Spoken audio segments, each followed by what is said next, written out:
Hey everyone, drop a comment and let us know where you're listening from. Don't forget to subscribe to the channel and hit that thumbs up button. Enjoy the story. At my nephew's birthday party, my mother-in-law decided to speak her mind about Keziah. "Everyone here has children," she announced. "She's the only one of us who is useless." My husband stayed silent, and that very evening he kicked her out. 3 years later, she returned to her hometown with twins in her arms. You should have seen their faces when they found out who the father really was. But to understand how things reached that point, we need to go back 3 years, to the day that split Keziah's life into before and after. A day that began with a secret hope and ended with the slam of a door and freezing rain. The restaurant, the Onyx Lounge, was buzzing like a disturbed beehive. Today they were celebrating the 5th birthday of Cairo, Xavier's nephew. His mother-in-law, Zenobia St. Clair, lived for these events. Not so much for the grandson, but for the opportunity to gather the whole family, all the business partners, and the movers and shakers under one roof, to demonstrate the power and unity of the St. Clair clan. The air was heavy with the scent of expensive perfume, roasted meats, and the high-pitched squeals of children. Boys in sharp little suits and girls in poofy dresses darted between the tables, constantly risking knocking over a glass of champagne or a plate of appetizers onto someone. Keziah sat at the table, wringing her cold fingers beneath the tablecloth. She felt like an alien at this celebration of life. Around her, everyone was in pairs, 3s, 4s, parents with children, grandmothers with grandkids. There was Xavier's cousin, Tanisha, rocking her chubby infant, cooing something into his ear. There was a family friend, some local city councilman tossing his laughing daughter into the air. Families. Families were everywhere, and Keziah was just with Xavier, an attachment to him. She tried to force a smile when the birthday boy himself, Cairo, ran past, smearing something sticky and chocolatey on her sleeve. She pulled out a wet wipe to scrub the stain from her modest gray dress. At that moment, Xavier's aunt, a heavy-set woman in a bright burgundy outfit, approached her. "Keziah, baby, why are you sitting all alone like an orphan?"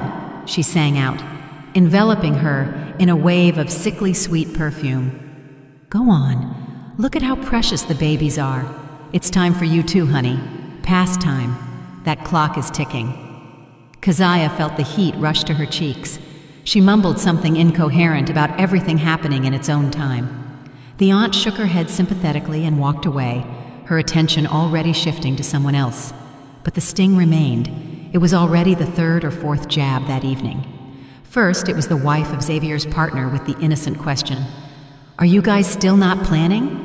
Then a distant relative with a story about how her daughter barely managed to give birth before 35. Every word was like a small pebble thrown in her direction. They weren't trying to be mean. No, they were simply reminding her of her greatest failure, of that emptiness she couldn't fill. It had been 5 years of marriage to Xavier. She scanned the room for her husband. Xavier was standing by the bar with his cousin Langston. They were talking animatedly about something, laughing. Xavier looked relaxed and happy. He didn't notice her suffering, or he didn't want to. Keziah replayed the morning's conversation with the doctor in her head over and over again, the tests, the endless procedures. "Keep trying, everything should work out," the doctor had said. But years passed, and nothing worked out. And with each passing year, the pressure from her husband's family became more unbearable, especially from Zenobia. Her mother-in-law was in her element today. Dressed in a severe, perfectly tailored black suit with a high updo and a string of pearls around her neck, she moved through the hall like a queen surveying her dominion. She approached guests, exchanged a few phrases, and bestowed her icy smile upon them. Keziah felt Zenobia's gaze on her constantly, heavy, evaluating, judging. Zenobia never said anything directly to her face. Her weapons were hints, omissions, phrases thrown into the air but intended precisely for Keziah's ears. Just then, a huge cake in the shape of a pirate ship was brought out. The children crowded around, their eyes burning with delight. Cairo, beaming with happiness, blew out the candles to thunderous applause. His parents, Xavier's sister, and her husband stood nearby, hugging their son. Zenobia walked up to them, kissed her grandson on the top of his head, and in the momentary silence, before the music started up again, her loud, ringing voice sliced through the air. "Look at this joy," she proclaimed, sweeping her hand toward her daughter and her family. "Everyone with children, everyone contributing to the legacy. You are the only one, Keziah, who is useless to us." The word dropped into the silence like a stone into water. It wasn't said with anger, but with a cold statement of fact, as if she were voicing a truth obvious to everyone. The music cut off. Conversations at nearby tables died down. Dozens of eyes stared at Keziah. She felt the blood drain from her face. The world narrowed to a single point, her husband's face. She looked at him, begging, silently screaming, "Say something! Defend me!" But Xavier didn't look at her. He stared at his plate, picked up a fork, and began methodically picking at the remains of his salad. His silence was louder than any scream. It was a verdict. He agreed. He thought so too. In that moment, Keziah realized she was alone, absolutely alone in this room packed with people. Someone coughed awkwardly. The music started playing again. The party rolled on, flattening her like a steamroller.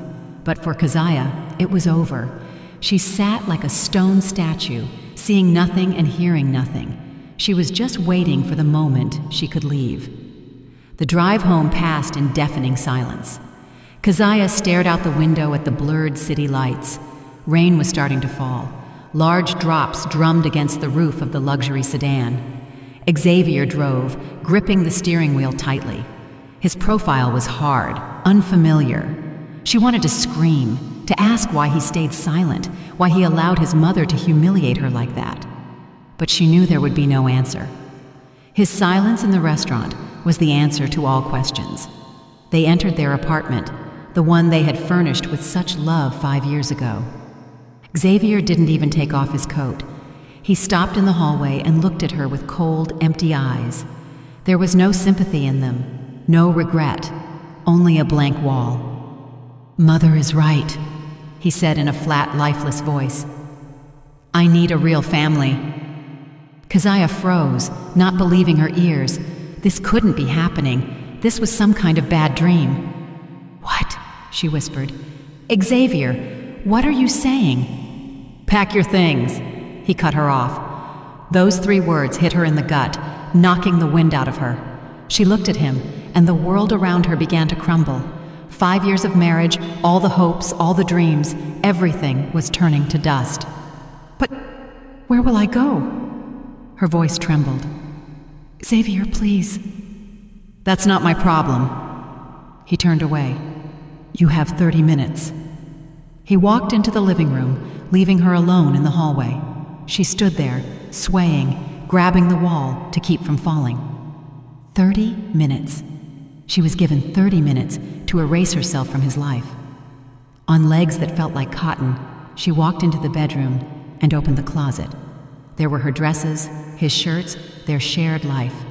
Mechanically, she began pulling out her things, throwing them into a small duffel bag, the first one that came to hand.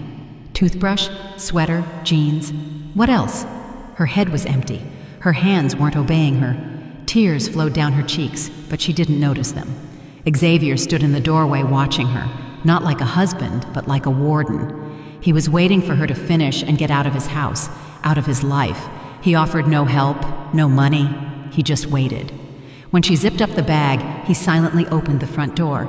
The gesture was more eloquent than any words. "Get out!" She walked out onto the landing. The door slammed behind her. The lock clicked. That was it. The end. Keziah walked down the stairs, exited the building, and found herself under the cold streams of autumn rain. It poured down on her, instantly soaking her thin coat. She walked, not knowing where she was going. The streets were deserted. Streetlights cast trembling reflections on the wet asphalt. Every step echoed with pain throughout her body. Useless. I need a real family. His words hammered in her temples. She walked until her legs began to give way from exhaustion and cold. Tears mixed with the rain, flowing down her face, her neck into her collar. She needed to wipe her face. She stopped under the awning of some corner store and shoved her hand into her purse looking for a tissue or napkin. Her fingers brushed past keys, a wallet, lipstick, and bumped into something hard, rectangular, a small cardboard box. Her heart stopped. She pulled it out. Her hands were shaking so badly she almost dropped it onto the wet pavement. It was the box she had bought that morning.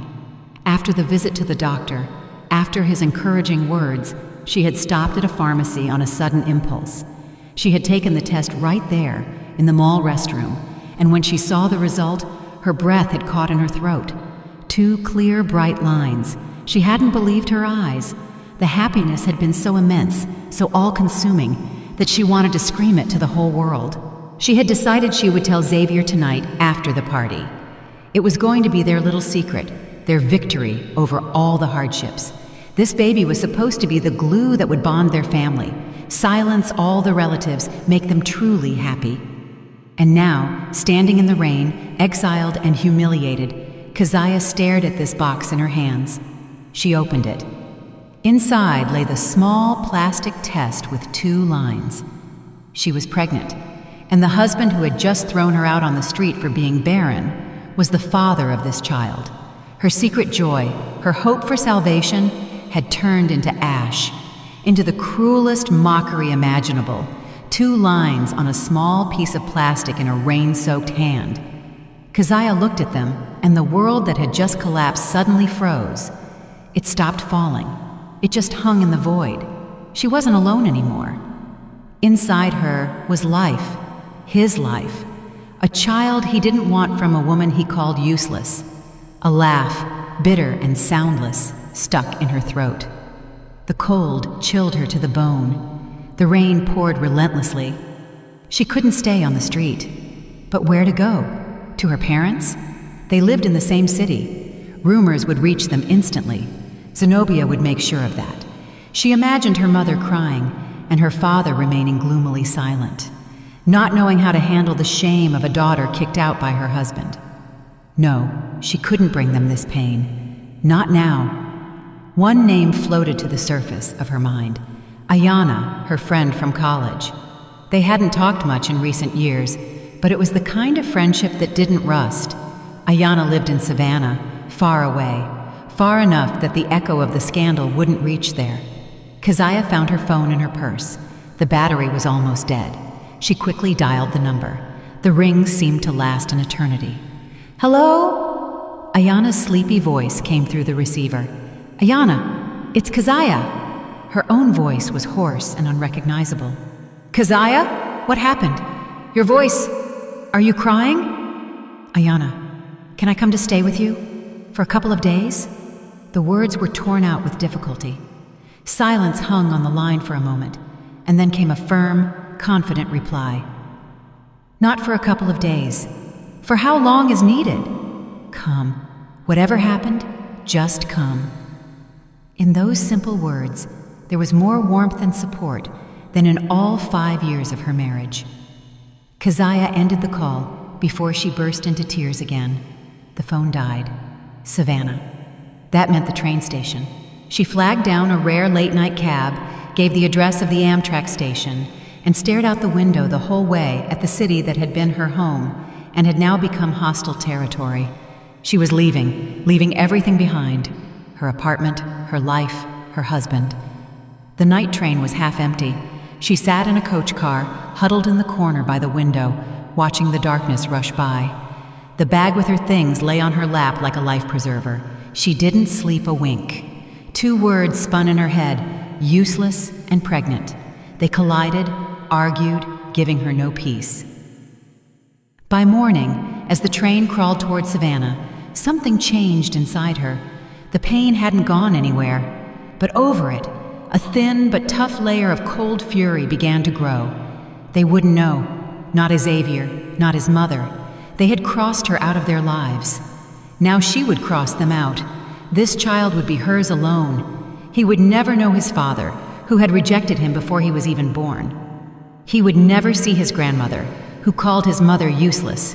It was her decision, hard as steel. Ayana met her at the platform. She didn't ask anything, just hugged her tight, took her bag, and led her to her car. In her small but cozy one-bedroom apartment, it smelled of coffee and peace. Keziah was able to exhale for the first time in 24 hours.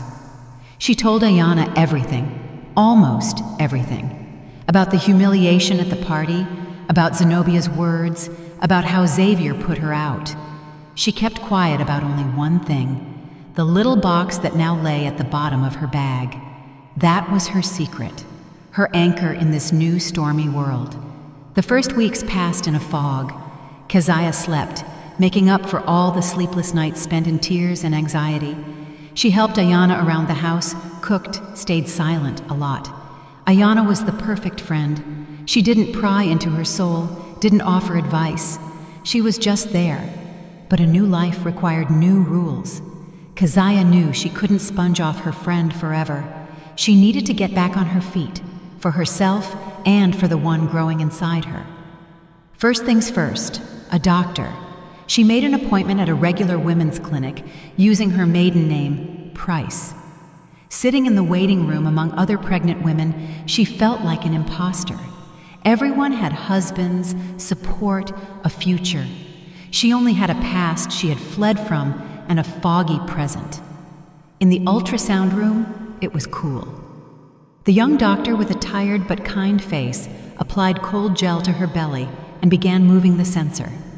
"All right, let's see what we have here," she mumbled, peering at the monitor. Keziah held her breath. She looked at the black and white blurry image, trying to make out anything at all. "Okay, uterine pregnancy, term about 12 weeks. Everything looks good, developing on schedule. Heartbeat is clear." Keziah exhaled. Thank God. Everything is fine. The doctor suddenly fell silent, squinting and moving the sensor slightly to the side. She chuckled. "Interesting," she drawled. "Are you aware, Mama, that you have a surprise here?" Keziah's heart dropped to her heels. "What surprise? Is something wrong?" The doctor smiled and turned the monitor toward her. "Very much right. It's just that you don't have one little heart beating here, but two." Keziah stared at the screen. She didn't understand anything. The doctor pointed a finger at one flickering spot, then at another. "Here's one, and here's the second. Congratulations, you're having twins." Twins. The word hung in the air. Not one child, but two. Two. Her secret, her burden, her hope, everything instantly doubled. She felt tears flowing down her cheeks again. But this time, they weren't tears of grief. It was some crazy cocktail of terror and delight. She was alone, broke, unemployed, in a strange city, and she was going to have 2 children. It was madness, and it was the most beautiful thing she had ever heard in her life.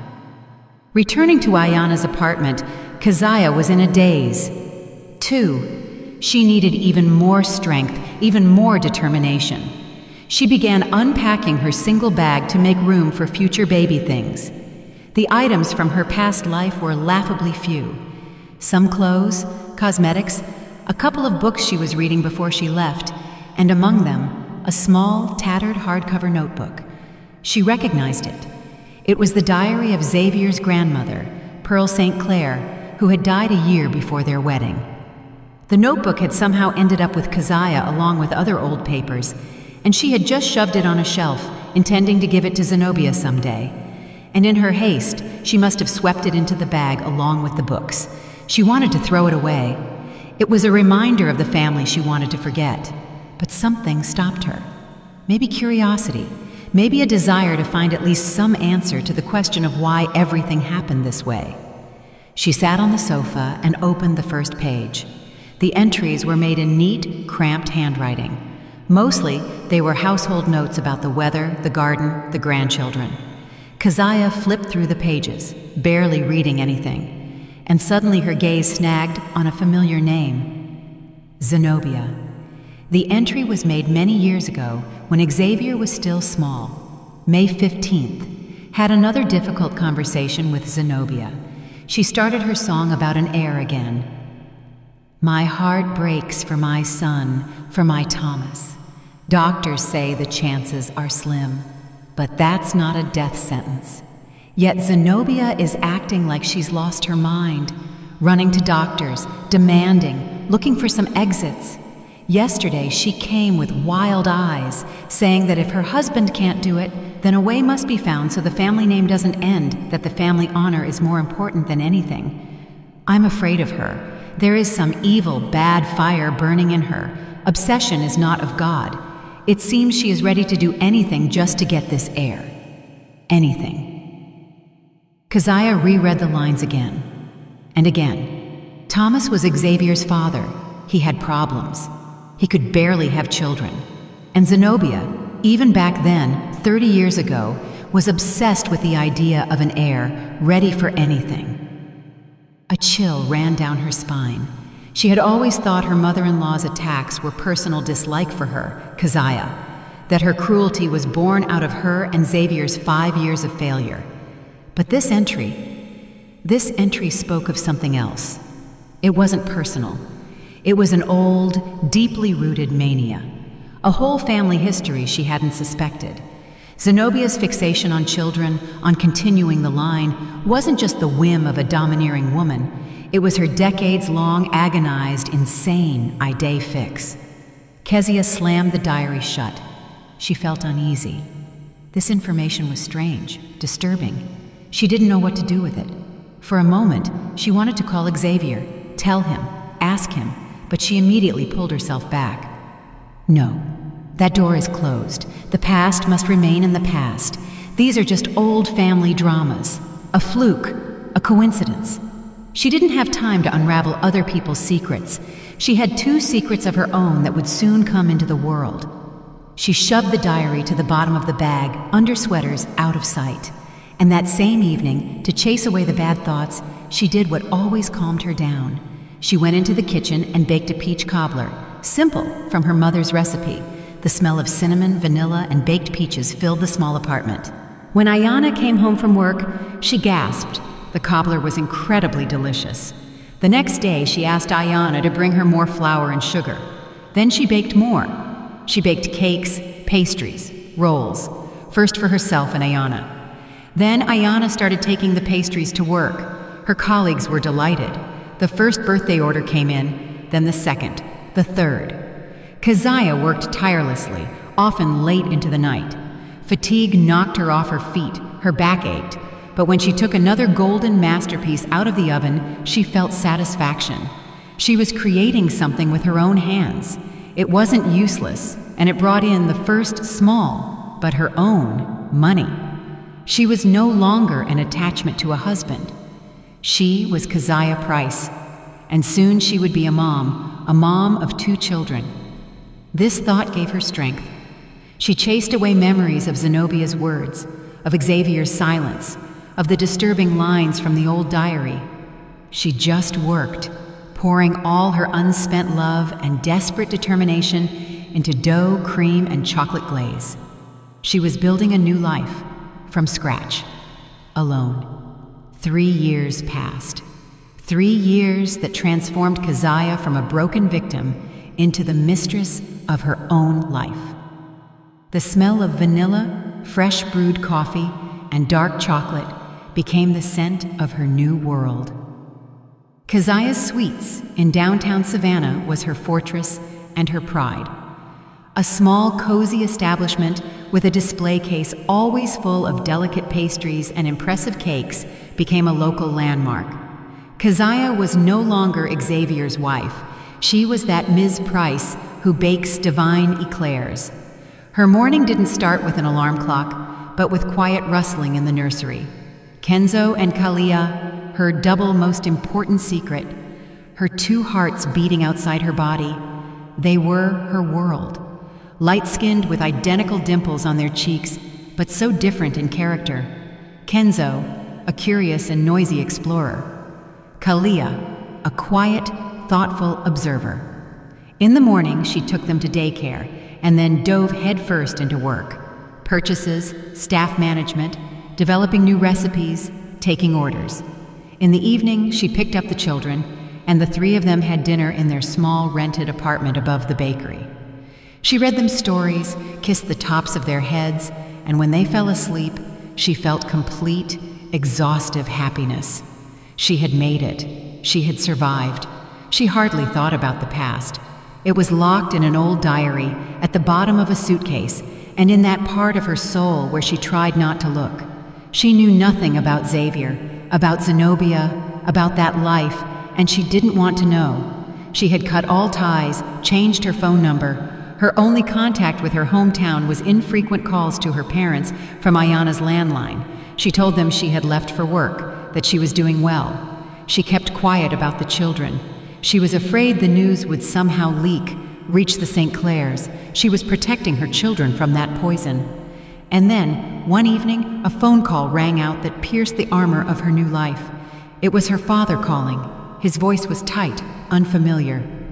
"Keziah, Mom is bad, very bad. Her heart, she's in the hospital." Keziah's world tilted. Mom, her only closest soul, ICU, heart attack. These words beat against her consciousness like hail against glass. No time for fear, for doubts, for old resentments. Mom needed her. She packed the kids in an hour, explained to her assistant at the bakery that she had to leave for family reasons. She bought tickets for the next train. All night, to the clatter of wheels, she watched sleeping Kenzo and Kalia and felt icy fear of returning battle within her against anxiety for her mother. She was going back into the hell she had climbed out of with such difficulty. Her hometown met her with a gray sky and a damp wind. Nothing had changed. The same streets, the same houses, only she was different. When her father met her at the station and saw two small children next to her, he froze. In his eyes was a whole storm of emotions: shock, surprise, confusion, and some belated tenderness. "Is this—" he started, unable to find the words. "Your grandchildren, Daddy," Keziah said quietly. "Kenzo and Kalia." In the hospital room, Mom looked small and fragile under the white sheet. But when she saw her grandchildren, her pale face lit up with such a smile that Keziah's breath caught. She realized she had done the right thing. It was worth returning for this moment. But the city had already noticed her. A small town lives on rumors. The next day, when Keziah went out to the nearest store for groceries, Ms. Jenkins, a neighbor from her parents' old apartment building, stared at her. Her eyes went round when she saw two toddlers holding Keziah's hands tightly. "Keziah, baby, you're back. And whose precious children are these?" Her voice was full of sugary curiosity. Keziah smiled politely and, without answering, hurried away. But she knew the mechanism was launched. By evening, their entire old neighborhood would be buzzing. Keziah Price, formerly St. Clair, the one whose husband kicked her out, was back, and not alone, but with two children. She tried not to leave the house unnecessarily, spending all her time at her mother's bedside or with the children in her parents' apartment. But a few days later, the doctor said Mom needed fresh fruit, specifically pomegranates. She had to go to the central market. The market was humming, smelling of dill and ripe apples. Keziah walked confidently between the rows, holding Kenzo and Kalia by the hands. She had almost forgotten about caution, focusing on choosing the best, ripest pomegranates. She was already paying the vendor when Kenzo tugged at her sleeve. "Mama, look!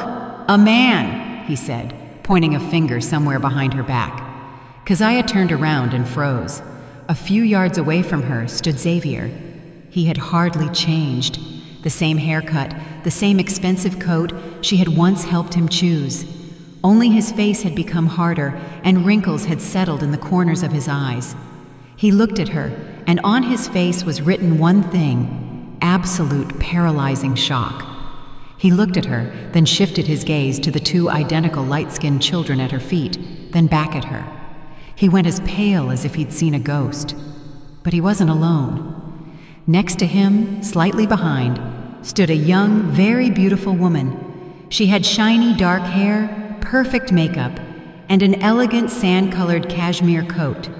She looked expensive, groomed, confident. She looked with bewilderment first at the frozen Xavier, then at Keziah. An eternity seemed to pass before Xavier could make a sound. He took a step forward, then another. Keziah. His voice was hoarse. "Hello, Xavier," she answered evenly. She surprised herself with her calmness. Inside, everything shrank into an icy ball, but her voice didn't tremble. She instinctively pulled Kenzo and Kalia closer, shielding them with her body. Xavier shifted a confused gaze to his companion. It was clear he was fighting himself, not knowing what to do. Finally, he squeezed it out. "Meet... This is Soraya, my wife." Wife. My wife. The word hit like a slap in the face. Here she was, the one who came to take her place, the one who turned out to be useful, the one for whom it was worth throwing her, Keziah, out onto the street in the rain. She looked at Soraya's perfect face, at her expensive clothes, and felt that old, almost forgotten pain returning. But along with it rose another feeling, cold, furious pride. She straightened her back. "Hello," she threw out coldly, not even looking at Soraya. Her gaze was riveted on Xavier. He was looking at the children. In his eyes splashed a storm, disbelief, curiosity, suspicion. He opened his mouth to ask something but never did. The awkwardness became almost tangible. "We have to go," he said finally, taking Soraya by the arm and practically dragging her away. He didn't even say goodbye, just fled. Keziah watched them go. She saw his tense back, saw Soraya saying something confusedly to him. They were moving away, turning into two figures in the crowd. And at the moment they turned the corner of the market row, Soraya turned in profile. Keziah involuntarily squinted. The cashmere coat was cut loosely, but even it couldn't hide what was underneath. A clear, rounded, large belly. Soraya wasn't just married to her ex-husband. She was heavily pregnant. He had found himself not just a replacement. He had found himself a real family. And soon he would have an heir, the very one Zenobia craved so much, and the one she, Keziah, couldn't give him. Useless Keziah. Keziah stood in the middle of the noisy market, tightly clutching a bag of pomegranates in one hand and her children's palms in the other. The image of pregnant Soraya imprinted on her retina like a camera flash. There it was, visual proof of her, Keziah's, worthlessness and the triumph of the new, correct wife. A cold wave of rage rose from the depths of her soul. Not for herself, for Kenzo and Kalia, for the fact that their father had so easily traded their mother for another without even knowing of their existence. She turned around and walked away, leading the children with her. The meeting at the market became the stone that caused the avalanche. The city buzzed. Now everyone knew Keziah was back with two children no one had ever seen, and Xavier St. Clair, her ex-husband, was about to become a father again, but this time with a new wife. Gossip crawled through the city like a snake, penetrating every crack. Keziah knew it was only a matter of time before the main source of poison reached her. And she wasn't mistaken. It happened a couple of days later. Mom was due to be discharged soon, and Keziah, taking advantage of the good weather, took the children to a small square near the house. Kenzo and Kalia chased pigeons with squeals, and she sat on a bench, enjoying a rare moment of peace. She was so absorbed in watching them that she didn't notice a tall, upright figure in a familiar black coat stop next to her. "I knew you'd come crawling back," an icy, contemptuous voice rang out. "Ran out of money?" Keziah slowly raised her head. Zenobia St. Clair. She looked the same as she did 3 years ago, the same perfect styling, the same haughty posture. Only her eyes looked even meaner, even harder. She measured Keziah with a scornful look and then shifted it to the playing children. "Dragged some bastards here to make my son feel sorry for you? Decided to pin some other man's brood on him?" The words were like spit in the face. 3 years ago, Keziah would have shrunk, cried, run away. But now, a different woman sat before Zenobia. A woman who had been building her life alone for 3 years and raising 2 children. Keziah stood up. She was the same height as Zenobia. She looked her straight in the eyes, cold and calm. "These are my children, Mrs. St. Clair, and I will ask you to stay away from them and from me." Zenobia sneered. Are you threatening me? You, whom my son threw out like a stray cat? You crawled back to our city to blackmail us, to shame our family before the birth of the legitimate heir? I won't allow it. She raised her voice, attracting the attention of rare passers-by, but Keziah didn't flinch. I came to my sick mother, she enunciated clearly, and your fantasies don't interest me. If you come near me or my children one more time, I'll call the police. She beckoned Kenzo and Kalia, took their hands, and without looking back, walked out of the park. She felt her mother-in-law's burning gaze, full of hatred, on her back. She knew this wasn't the end. It was a declaration of war. Returning home, Keziah sat in the kitchen for a long time. Her hands were shaking. She understood that Zenobia wouldn't stop. She would spread rumors, turn people against her, try to paint her as a con artist. And Keziah's most vulnerable spot was her children. Zenobia had already called them another man's brood. She would scream about it on every corner. She needed to defend herself, and the best defense is a good offense. The next day, she found the number of a good lawyer online. A young, energetic woman named Ms. Davis listened to her story carefully without interrupting. They will claim you are a fraud, Ms. Davis said when Keziah finished. That the children aren't his and you want money. It's classic. We need to strike first. File for paternity establishment and child support, officially through the court. Paternity establishment. A DNA test. The thought of it was unpleasant. It meant letting Xavier back into their lives, at least formally. But Ms. Davis was right. It was the only way to shut Zenobia's mouth. A document.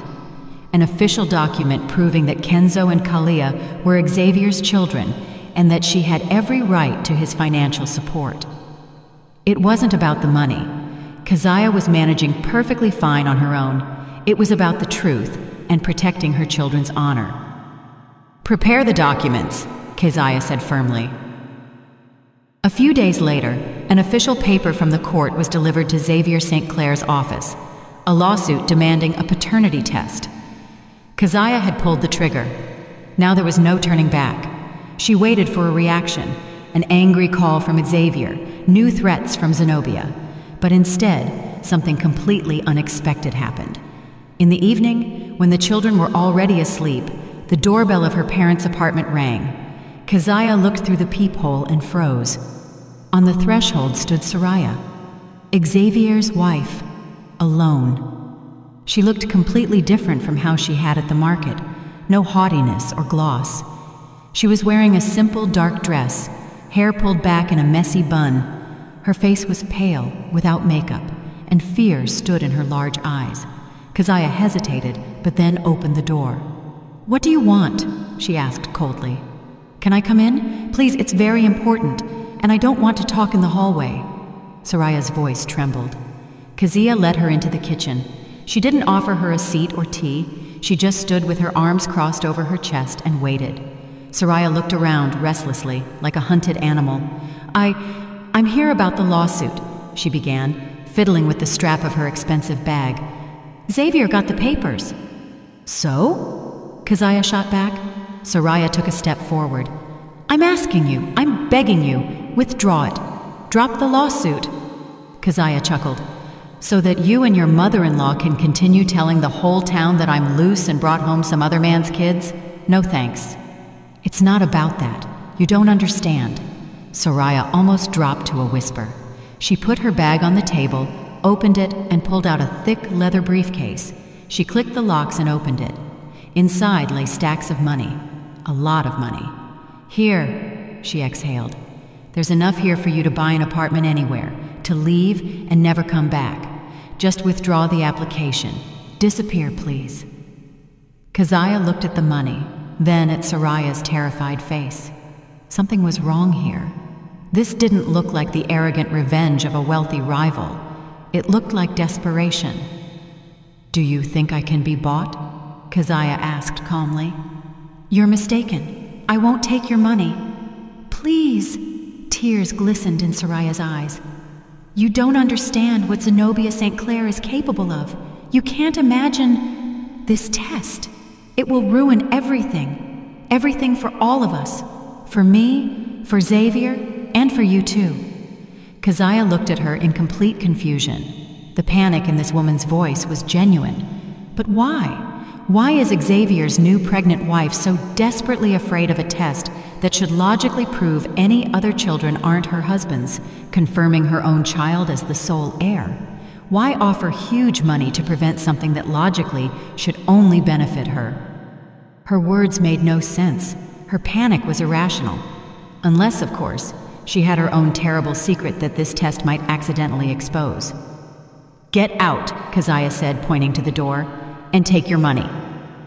Soraya looked at her with despair. Her face twisted. She slowly closed the briefcase, clicked the locks, and without saying another word, walked out of the apartment. Keziah locked the door behind her on all locks and leaned her back against it. Her heart was pounding. What was that? Why is Soraya so afraid of this test? It will ruin everything for all of us. What does that mean? Logic dictated that the pregnant wife should be the first person interested in proving her husband's other children aren't his. But Soraya was acting like this test was a bomb that would blow up her own world.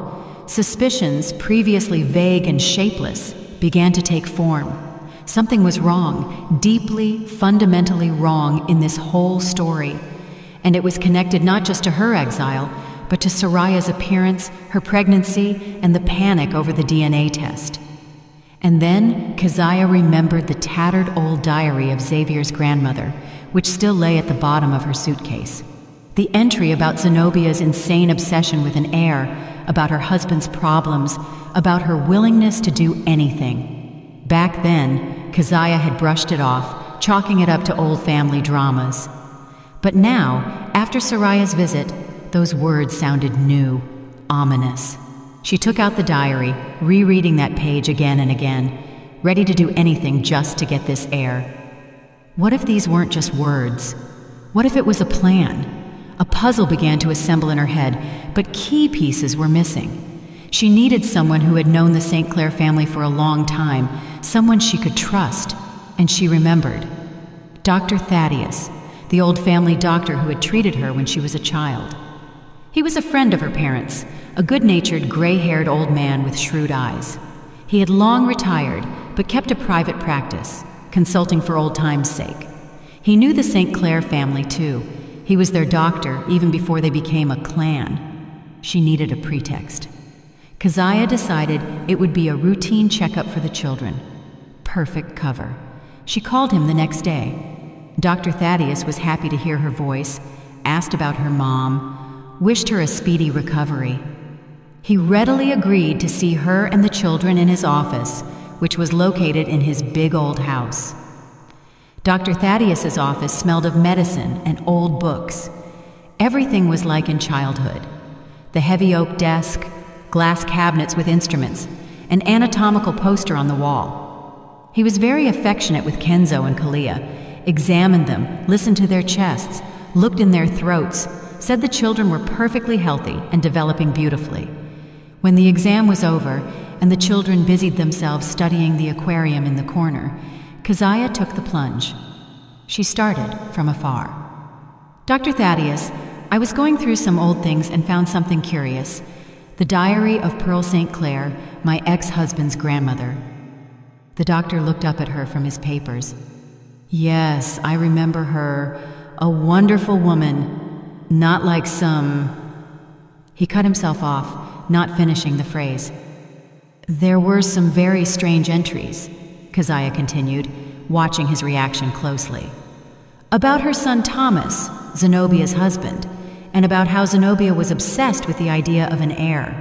Allegedly, they had some difficulties with that many years ago." At the mention of Zenobia and the heir, the good-natured expression vanished from Dr. Thaddeus's face. He tensed, took off his glasses, wiped them with a handkerchief, put them back on. His fingers tapped nervously on the desk. "Old business, Keziah," he said in a voice slightly sharper than usual. "Why stir this up?" "It just seemed familiar to me," she said cautiously. "That obsession of hers. She tormented me with it for 5 years, too, and then Xavier kicked me out, said he needed a real family and I was useless." She spoke those words, and something in the doctor's face twitched. He looked at the playing children, then back at Keziah. His gaze became heavy, full of some old regret. He was silent for a long time, staring at one spot. Keziah didn't rush him. She felt that he knew something, that he was fighting himself. Finally, he sighed heavily. "I'm probably an old fool," he murmured quietly, almost in a whisper. "Thought it was just female hysterics, that it would resolve itself. But look how it turned out." He raised his eyes to her. There was no trace of medical detachment left in them, only human fatigue and guilt. "It was a long time ago, about 7 or 8 years before your divorce. Zenobia came to me, alone, without her husband. She brought a whole folder of Xavier's tests, old ones, new ones. She got them somewhere, and she started grilling me." Dr. Thaddeus stood up, walked to the window, and turned his back to Keziah. "She was convinced Xavier had problems, that he couldn't have children, showed me these papers, demanded confirmation. I looked, there wasn't anything critical. Well, yes, indicators weren't ideal, but that's every second man. It didn't mean anything definitive. I told her so." He fell silent, gathering his thoughts. But that didn't suit her. She didn't listen. She was like a wound-up toy, said she couldn't allow it, that the St. Clair line shouldn't end with her son. And then she started asking about other things. He turned and looked Keziah straight in the eye. She asked about sperm donors, about artificial insemination, asked for contacts of clinics that do this. He paused, choosing the word carefully.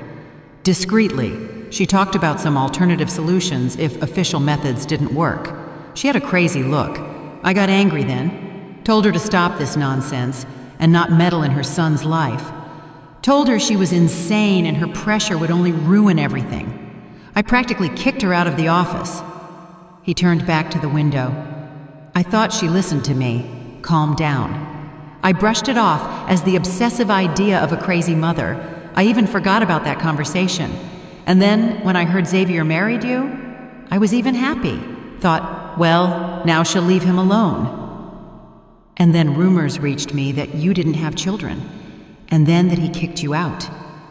He turned, and in his eyes stood realization mixed with horror. And now you tell me about this diary, about Pearl? That this was her obsession 30 years ago too? Lord, I didn't understand. I didn't understand anything. She wasn't just hysterical. She had a plan. She always had it. Keziah sat thunderstruck. The picture was clearing up with terrifying speed. Zenobia didn't just suspect Xavier couldn't have children. She was sure of it, and she wasn't going to accept it. She was looking for a discreet solution long before Keziah couldn't get pregnant, long before she was called useless and kicked out. Her exile wasn't a spontaneous decision due to a lack of grandchildren. It was part of something else, something terrible and calculated. Zenobia was looking for a way around the problem, and if she didn't find it in a donor clinic, where did she find it? And what role was she, Keziah, supposed to play in this plan? Keziah walked out of Dr. Thaddeus's office in a total daze. She thanked him, mechanically dressed the children, and went out onto the street. The sunny day seemed unnaturally bright to her, and Kenzo and Kalia's laughter sounded as if from far away. One thought beat in her head. She had a plan. She always had it. She walked home on autopilot. The doctor's words, Soraya's panic, lines from the diary. All of this folded into a single monstrous picture. Zenobia was sure Xavier was infertile, but she needed an heir, at any cost, an heir with the St. Clair name. She was looking for a discreet solution, and if a donor from a clinic is too official and leaves a paper trail, what could be more discreet? What if...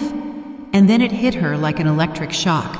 St. Clair blood, the St. Clair name, Langston, Xavier's cousin, also a St. Clair.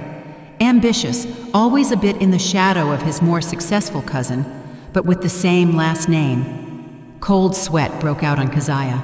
She stopped in the middle of the street. Flashes of memories she hadn't attached importance to before began racing through her head. Langston was always nearby, always emphatically polite with her, always appeared at the right moment. She wrote it off as friendly participation, family feelings. But what if it was something else? Her mind worked feverishly, rewinding the tape of the last months of her marriage. She tried to latch on to something, some detail, and she remembered the lake house. About a month before she was kicked out, Zenobia threw a big reception for business partners. There was a lot of alcohol, loud music, bustle. Xavier was not himself that evening. He was tense, and after one of the toasts, which was made by Langston, to the health of future heirs, he started drinking non-stop. He drank fast, gulping, as if he wanted to drown something out. By the middle of the evening, he was gone, just sitting in an armchair with an empty stare, not reacting to anything. Zenobia approached him then, shook her head and said something like, "Fell apart again, no backbone." Keziah felt uneasy then, from that atmosphere, from her drunk husband, from the commotion. She got a headache. She wanted to leave, but Xavier had the car keys, and he was in no state to drive. And then Langston appeared nearby. "Keziah, you look bad," he said with showy concern. "Let me get you some water. Aunt Zenobia has a special herbal blend for headaches." He brought her a glass of water. She remembered the water had a strange, bitter aftertaste. She took a few sips, but it didn't get better. On the contrary, her head spun even more. Weakness appeared in her legs. "You need to go home and rest," Langston said decisively. "Let's go. I'll drive you. I'll leave my car here, pick it up in the morning. The guys will deliver Xavier later." He spoke so confidently and solicitously that she agreed. She remembered how he led her to his car, holding her arm tightly. His hand on her waist, the way he helped her into the car, and his fingers lingered on her shoulder longer than necessary. It was unpleasant. She felt vulnerable, weak. She wrote it off as her condition, the dizziness. On the way, he said something encouraging about how Xavier just needed to rest, that business is stressful. She hardly listened. She only wanted one thing, to get home and lie down. He walked her to the very door of the apartment. She thanked him and quickly closed the door behind him. Back then, it seemed like just an unpleasant episode. A drunken husband, an untimely headache, the overly intrusive courtesy of a cousin. But now it all looked completely different.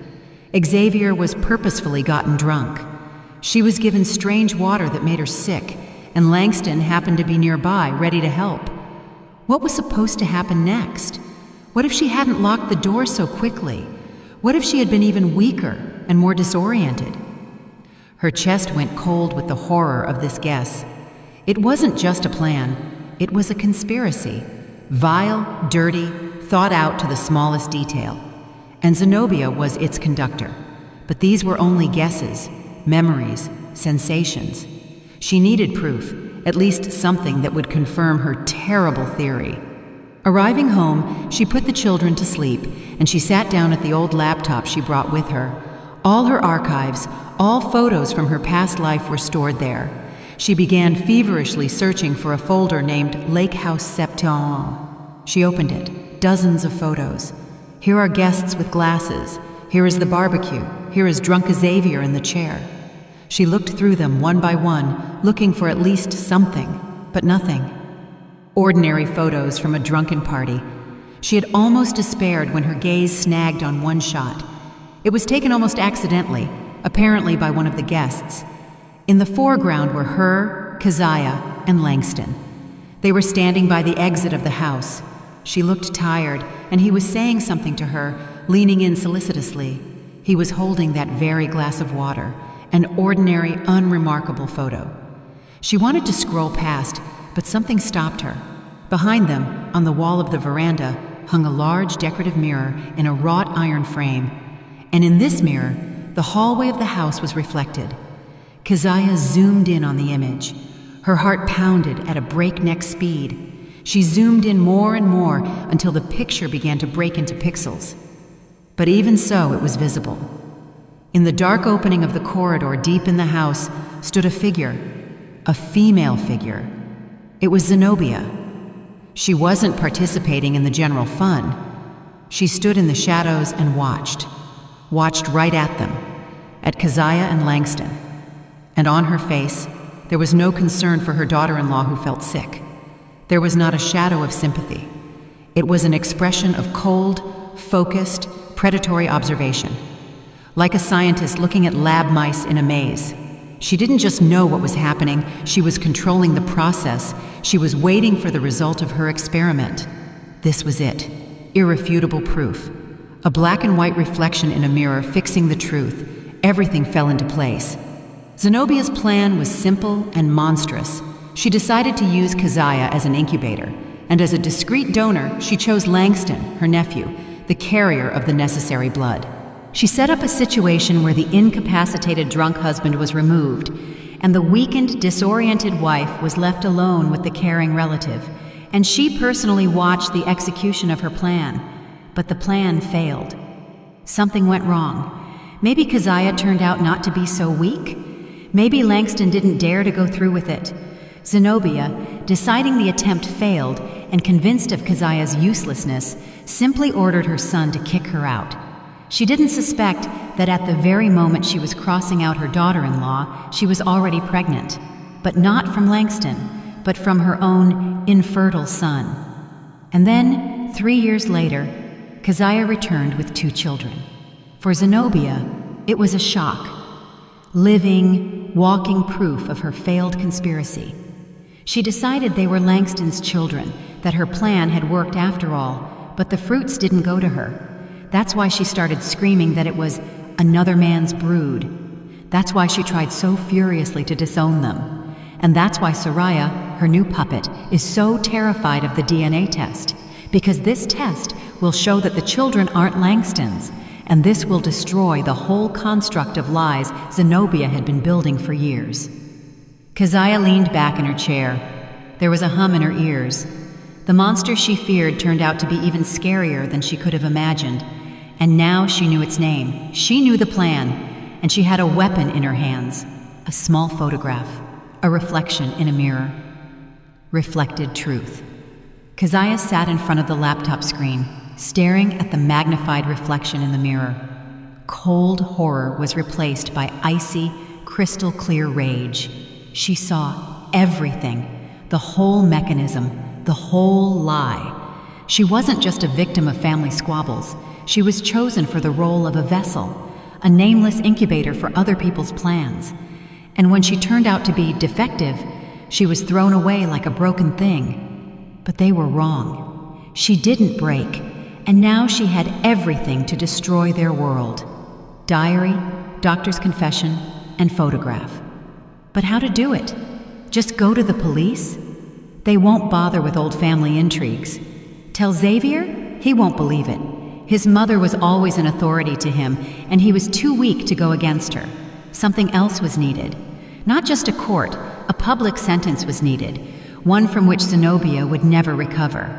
The idea came suddenly. Her bakery in Savannah often held charity evenings. It was a great way to attract attention and do a good deed. What if she organized something similar here, in her hometown, a charity auction for the local orphanage? This is an event that no one from the city elite can ignore, especially the St. Clair family, who prided themselves so much on their reputation and philanthropy. They will be obliged to come. Everyone, Zenobia and Xavier and Soraya and Langston. They will come to their own execution. It will be her stage, her theater. Mom was already feeling better. She was transferred from the ICU to a regular room. Keziah, enlisting the support of her father and old friends, dove headfirst into organizing. She found a venue, a small but elegant banquet hall, arranged with local artists and craftsmen who provided lots for the auction, sent out invitations. The name Keziah Price, formerly St. Clair, made noise. Everyone was curious to look at the woman who returned with children and sued her ex-husband. Curiosity and thirst for scandal are the best bait. She worked like one possessed. By day, she handled organization. Evenings she spent with Mom and the kids. She had no time for fear or doubts, only cold calculation. She was preparing for the main battle of her life. The evening before the auction, Keziah returned home late, completely exhausted. Father had already put the children to bed. She sat in the kitchen, drinking cold tea and replaying her plan in her head for the 100th time. Tomorrow, everything will be decided. Tomorrow. A quiet, almost panicked knock on the door sounded. Keziah flinched. She went to the door, looked through the peephole. Soraya. She stood huddled without a coat, in just a dress. Her face was wet with tears, mascara smeared, hair disheveled. She looked like a person on the verge of a nervous breakdown. Keziah opened the door. "What now?" she asked wearily. "Did you bring more money?" Soraya didn't answer. She just walked into the apartment, sank onto a chair in the kitchen, dropped her head onto her arms, and sobbed. These weren't quiet tears like last time. It was hysteria. Deep, wrenching sobs shaking her whole body. Keziah stood over her, not knowing what to do. Part of her wanted to just kick this woman out the door, but the other part saw not a rival, but a broken, deathly frightened person. "Calm down," she said finally, softer than she intended. "You'll wake the children." "What happened?" Soraya lifted her head. Her eyes were red and swollen. "She knows everything," Soraya whispered. "About your auction?"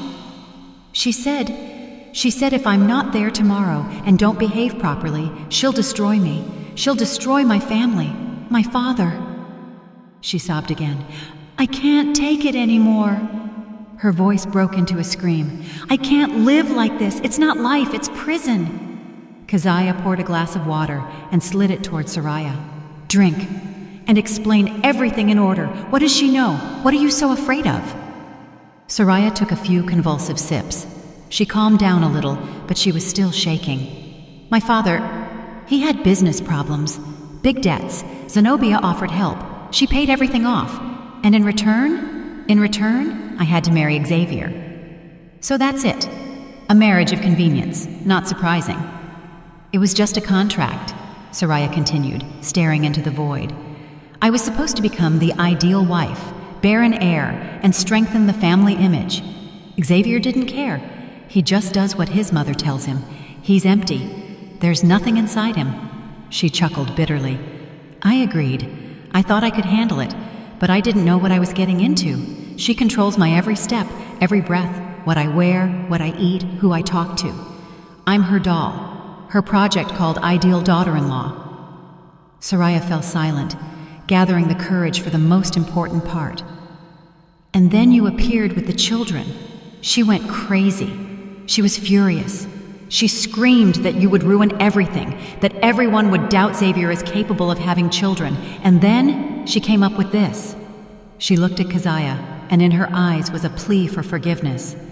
"She forced me to shut everyone up, to show that everything is fine with her son, since his new wife got pregnant so quickly." It began to dawn on Keziah slowly, like in a nightmare. "I'm not pregnant, Keziah." The words fell into the silence of the kitchen. "What?" Keziah whispered, not believing her ears. Soraya stood up. She unzipped the side of her elegant dress. Under the dress was a special construction of straps. She unbuckled them too and took it off. A large, perfectly imitating silicone belly at 7 or 8 months of pregnancy, a silicone prosthetic. She put it on the table. Under the dress, she had an absolutely flat stomach. Keziah looked at this piece of silicone on the table, then at Soraya, and couldn't utter a word. This whole spectacle, all this time, it was a lie. A grandiose, brazen, monstrous lie. "She bought it in New York," Soraya said quietly. "Forced me to wear it. Go to her doctor who confirmed the pregnancy. She wanted to announce the birth of a child, and then say he was born weak and died, or invent something else. Just to buy time, just to create an illusion, just to destroy you and your truth." Soraya sank onto the chair again. She was completely devastated. "I can't take it anymore. I'm afraid of her, but I can't live like this anymore either. Tomorrow she'll force me to come to your auction, smile, and demonstrate my happiness to everyone. And I want this all to end." She raised tear-stained eyes to Keziah. "I will help you," she said firmly. "I will do whatever you say. Just finish her. Burn her down, please." At that moment, Keziah realized she had gained the most unexpected and powerful ally. She looked at the woman she considered her rival and saw not an enemy, but the same victim, just trapped in a different cage. The same monster tried to destroy both of them. Now there were two of them against her, and tomorrow's verdict would be final. Keziah didn't sleep all night. After Soraya left, she sat in the kitchen staring at the silicone belly lying on the table. This piece of plastic was the symbol of all Zenobia's madness, her desperate, inhuman lie. Keziah's plan changed. It became harder, more precise. Now she didn't just have proof of an old conspiracy. She had a time bomb ticking right now. The next evening, the banquet hall was full. All the city's high society gathered here. Officials, businessmen, their dressed-up wives. Everyone came to gawk at the scandal under the guise of charity. Keziah saw their curious, evaluating glances, heard their whispers. But she didn't care. She was calm. It was that cold, ringing calm that comes before jumping into an abyss. She saw them immediately. They sat at the central table in the front row, the St. Clair family. Zenobia, in a severe evening gown the color of dark wine, with flawless hair, straight and proud as a queen. Next to her, Xavier in an expensive suit, with a frozen, polite smile on his face. On the other side of him, Soraya. She was in a loose, flowing dress that artfully draped her pregnancy. Her face was pale as a sheet, but she held herself together as promised. Slightly apart sat Langston with a glass of champagne in his hand, looking around the hall smugly. They were a picture of success and prosperity, the ideal family. The auction began. Keziah, as the organizer, was supposed to give a welcome speech. She went up to the small stage to the microphone. All eyes were fixed on her. She saw Zenobia smirk almost imperceptibly, probably expecting Keziah to say something pathetic, beg for sympathy. Keziah swept the hall with a calm gaze. "Good evening, ladies and gentlemen. I thank each of you who came today to support our Hope House orphanage," she began in an even, confident voice. She said a few general phrases about the importance of mercy, about helping children, and then paused. "You know, children are the most precious thing we have. They are our future, our continuation. But sometimes the desire to have this continuation becomes a dangerous obsession for people, so dangerous that they are ready to destroy other people's lives." Tense anticipation hung in the hall. The smile slid off Zenobia's face. She sensed something was going wrong. 3 years ago, Keziah continued, and her voice became harder. "In this very city, I was publicly called useless, because in 5 years of marriage, I couldn't bear a child. My husband, the man I loved, stayed silent, and that same evening he put me out on the street because his mother decided he needed a real family." A shocked murmur rolled through the hall. Everyone looked at Xavier and Zenobia. Xavier pulled his head into his shoulders. Zenobia sat motionless like a statue, but rage flared in her eyes. "I left," Keziah continued, ignoring the noise. "I started a new life, but recently I had to return, and I learned a terrible truth. Turns out, I wasn't considered useless just because. Turns out, my mother-in-law, Zenobia St. Clair, had long been convinced her own son was infertile." She looked straight at Zenobia. She didn't just believe it, she acted. She looked for discreet solutions and found one. She decided that I, her daughter-in-law, must bear an heir, but not from her son, from his cousin, Langston St. Clair, to keep the bloodline pure and the name intact. The hall gasped. Langston jumped up from his seat. "That's a lie! Bullshit! She's crazy! She's taking revenge!" he shouted. His face turned crimson. "A lie?" Keziah asked calmly. "You mean to say there was no evening at the lake house where you purposefully got my husband drunk until he blacked out? Mean to say you didn't give me water with a strange taste that made my head spin? Mean to say Zenobia wasn't watching us from the dark hallway, controlling the execution of her plan?" She took out her phone and displayed that very photo on the big screen behind her. The reflection in the mirror, Zenobia's face coldly watching the scene. Langston went pale. He looked at the screen, then at Zenobia, seeking support. But Zenobia was silent. Her face had turned into a stone mask. And at that moment, Soraya stood up. All eyes turned to her, the pregnant wife. She slowly, like in a dream, took a light shawl off her shoulders. Then her hands went to the hem of her dress. She took a deep breath and sharply pulled the dress up. Under the dress there was nothing, only her slender figure and an absolutely flat stomach. The hall froze for a second and then exploded. It wasn't just a hum, it was a roar. Shock, disbelief, outrage. People jumped from their seats, pointed fingers, flashes of phone cameras sparkled. "This whole pregnancy is a lie," Soraya shouted, and her voice, amplified by Keziah's microphone, carried through the hall. "She forced me. Zenobia forced me to wear a fake belly, to create an illusion of her son's fertility, and finally humiliate Keziah." It was the end. The conspiracy was exposed publicly, mercilessly. Langston, realizing everything was lost, that his patroness was defeated, broke. He sank into his chair and mumbled something, covering his face with his hands. He was crushed. Zenobia's reputation burned in an instant. She sat in the middle of this chaos, this roar of the crowd staring at one point. Her world had collapsed. Her entire clan, all her power built on lies and manipulation, crumbled to dust before the eyes of the whole city. Keziah gave them a few seconds to enjoy this spectacle, and then she turned to the last person, Xavier. He sat stunned.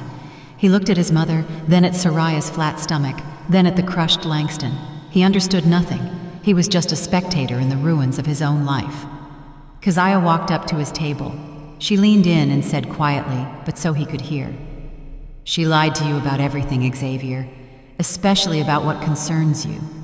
She raised her phone again, but this time a different photo was on the screen. A small white plastic test with two clear, bright lines. "I took this test the morning of the day of Cairo's party, long before the evening at the lake house, long before your cousin ever touched me. She was wrong. Xavier, you weren't useless." She pulled a folded piece of paper out of her purse and placed it on the table in front of him. "And these are the results of a DNA test I did last week. For myself, not for court. You don't have to doubt. Kenzo and Kalia are your children, the real St. Clair heirs, whom you threw out on the street yourself along with their mother." She straightened up. She looked at his face, shattered, distorted by pain and epiphany, but felt nothing. No gloating, no pity, only emptiness. This person died for her 3 years ago. She turned and walked toward the exit. She didn't look at the reporters swarming the St. Clair table, at security trying to restore order. She just walked through the crowd that parted before her like the sea before Moses. She walked out of the stuffy hall into the fresh night air. She took a deep breath. It was over. The next day, she took Mom from the hospital. A week later, when the scandal died down a bit, she took Kenzo and Kalia and went back to Savannah, to her bakery, to her life. She never heard about the St. Clairs again. Only snippets of rumors reached her, that Zenobia sold the house and left the city, that their business fell apart, that Soraya filed for divorce, and Xavier started drinking. But that was no longer her story. Returning to her apartment above the bakery, the first thing she did was take Pearl St. Clair's old tattered diary and that photo with the reflection in the mirror out of the suitcase. She didn't tear or burn them. She just put them in a box with unnecessary things and put it away on the farthest shelf of the closet. The past was buried. In the evening, having put the children to bed, she took her phone, found the number in her contacts labeled ex-husband, which she had saved for the lawyer, and without hesitation pressed delete. The contact disappeared from the screen. She put the phone on the table, walked to the window, and looked at the lights of her city, her future. She was free. And that is how this incredible story of Keziah ended. A story about how one cruel word, backed by cowardly silence, can destroy a life, but also about how incredible strength can be born from the ashes of that destruction. We walked together with Keziah through humiliation, loneliness, fear, and finally came to her triumph. But the main question remains open, and we want to discuss it with you. What, in your opinion, is scarier?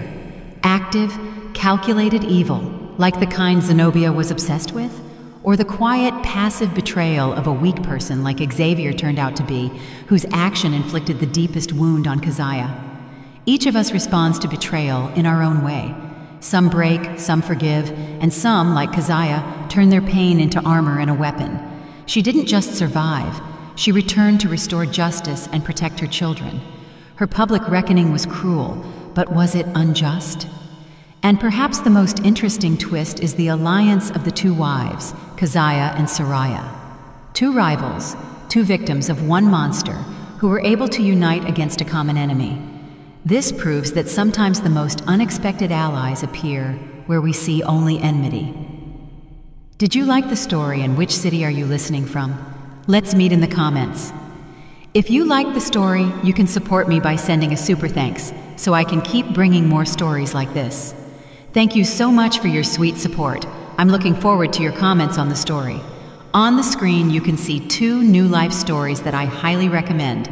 There's so much more on my channel. Don't forget to subscribe. See you in the next life story with love and respect.